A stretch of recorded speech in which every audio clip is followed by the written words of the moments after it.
I'm Keelan van der Volt. I am the managing partner of Regan van Roy, and here I'm going to talk to you in 90 seconds about what we mean about structure. So we are specialists in international tax and structuring, but what do we mean when we talk about structure?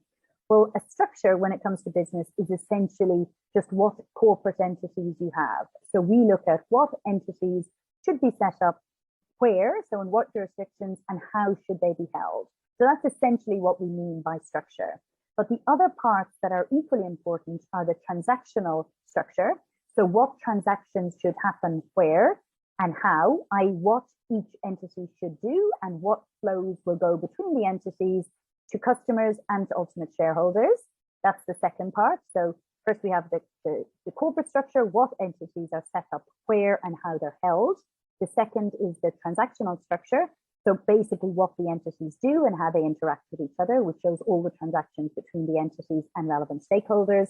And the third important part is how do we get there? So what are the steps that take us from where we are now, i.e. our current structure, to the desired end structure? And obviously there's no point in coming up with a picture of the perfect structure if the costs to get there in terms of, for instance, capital gains tax when moving things from outside of South Africa to an offshore jurisdiction are prohibitive.